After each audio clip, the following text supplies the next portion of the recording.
اگر ہم علم نہیں سیکھ پائے تو کیا ہم اپنے بچوں کو بھی نہ سکھائیں؟ عزیزان ملت اسلامیہ، آج ہمارے ہی کتابوں سے لوگ سیکھ کر کے ہمیں تہذیب سکھاتے ہیں، ہمارے ہی کتابوں سے سیکھ کر کے ہمیں اخلاقیات کا درس دیتے ہیں۔ اس کی وجہ یہ ہے کہ ہمارے اندر کمی ہے۔ ہم اس دنیا میں اس طرح زندگی بسر کر رہے ہیں گویا کہ ہمیں تہذیب و تمدن کی ہوا بھی نہ لگی، اور ہمیں یہ قطعاً احساس نہیں ہو پاتا کہ آخر ہم ہیں کس میں، حالانکہ ہم ہی سے گلشن حسن کی زیبائی ہے، ہم ہی سے رنگ محفل ہے، اس عالم کی زیب و زینت اور اس انجمن کی رونق ہمارے ہی دم قدم پر ہے۔ چمن آدمیت میں بہار، گلشن انسانیت کی نکھار، پھولوں کی مسکراہٹ، کلیوں کی چمک، بھوروں کا ترنم، سمندر کا سکون، سورج کی ضیاء باری، نجر تابہ کی تابانی، آسمان کا نیل و شامیانہ، زمین کا مخملی فرش، پہاڑوں کے اوپر مناظر، دریاؤں کی روانی، ستاروں کی انجمن، چاند کی چاندنی، سب ہمارے ہی لیے تو ہے۔ ارے ہم وہ زندہ قوم تھے جن کی حکمرانی اور کشور و کشائی، شجاعت و بہادری سے شرف و غرب رسا جاتا تھا، اور آج بھی دنیا کو یقین ہے کہ قوم مسلم کے اندر ایک ایسا شرارہ موجود ہے جو بھڑک اٹھے تو کفر و طغیان اور تمرد و عصیان کے تمام قسمی کارخانوں کو چشمے زدر میں گلا کر خاکستر کر سکتا ہے۔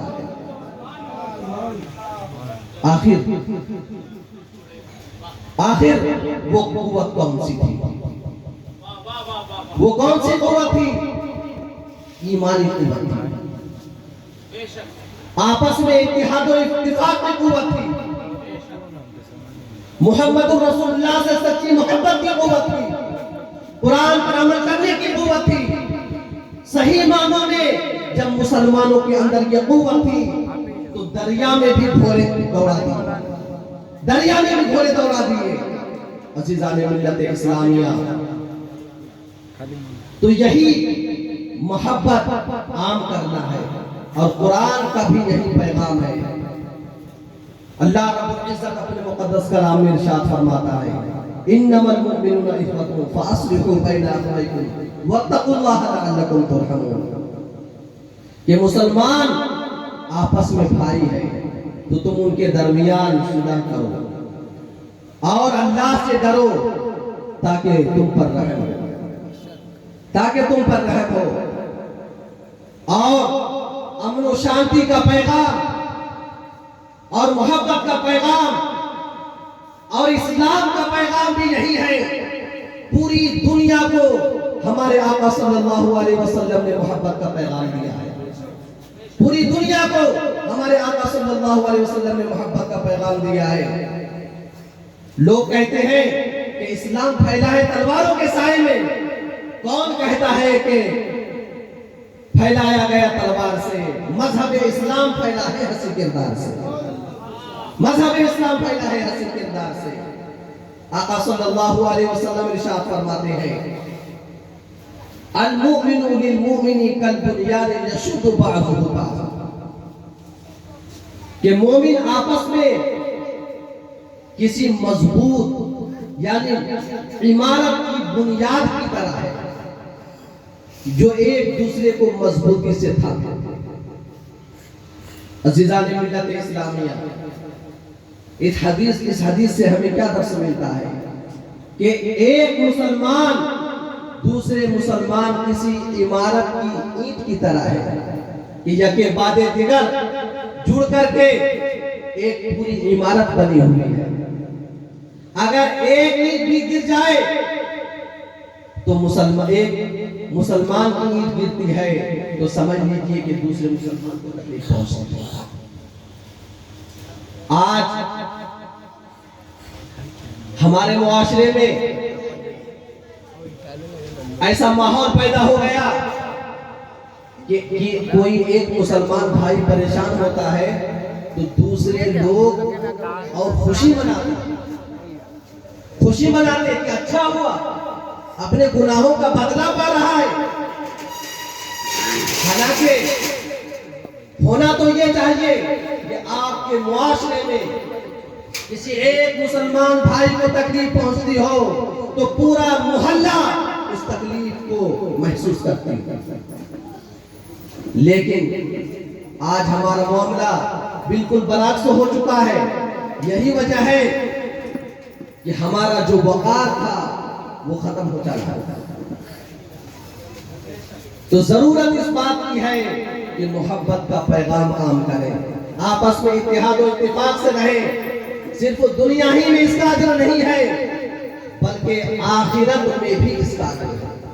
حضور پاک صلی اللہ علیہ وسلم ارشاد فرماتے ہیں کہ کل قیامت کے دن حشر کے میدان میں جب سارے لوگ جمع ہوں گے, نفسی نفسی کا عالم ہوگا, سورج کی گرمی سر پر ہوگی, تو ایسے وقت میں سارے لوگ کسی چھاؤنی کے تلاش میں ہوں گے, سائے کے تلاش میں ہوں گے. لیکن آپ جانتے ہیں کہ یہ سایہ کسے نصیب ہوگا؟ جو کوئی دنیا میں الفت و محبت کی دعوت دی ہے, جو کوئی دنیا میں ایک مسلمان دوسرے مسلمان سے صرف اس لیے محبت کیا ہے تاکہ اللہ کی رضا حاصل ہو جائے, ایسے لوگوں کو اللہ رب العزت قیامت کے دن یعنی حشر کے میدان میں اسے سایہ عطا فرمائے گا, اسے سایہ عطا فرمائے گا. عزیزان ملت اسلامیہ, اگر ریگستان میں آپ موجود ہو اور دھوپ آپ کے سر پر ہو اور ایسے موقع میں اگر آپ کو سایہ نصیب ہو تو آپ اندازہ لگائیے کہ اس وقت اس سائے کی کیا اہمیت ہے, کتنی اہمیت ہوگی.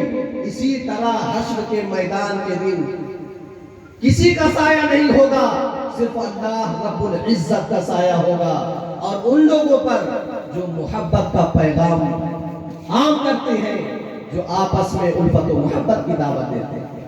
عزیزان ملت اسلامیہ, میرا وقت ختم ہو چکا ہے, بس انہی چند باتوں پہ میں اپنی گفتگو ختم کرتا ہوں. آخر میں اللہ رب العزت سے دعا ہے کہ مولا تعالیٰ جو کہا گیا اس سے زیادہ عمل کرنے کی توفیق عطا فرمائے. اے اللہ, جتنے لوگ یہاں پہ حاضر ہیں سب کے ہاتھ میں قبول فرما. اے اللہ, جن لوگوں نے اس محفل کو منعقد کرنے میں جس طرح سے حصہ لیا, اے اللہ اس کی اس نیت کو قبول فرما. اے اللہ, اور تو اپنے رحمت سے انہیں مالا مال فرما. اے اللہ, جتنے لوگ یہاں پہ حاضر ہیں سب کے حاضر قبول فرما. وصلی اللہ تعالی علی خیر خلق العرش محمد وعلی آلہ وصحبہ اجمعین برحمتک یا ارحم الراحمین وما علینا الا البلاغ. استغفر اللہ.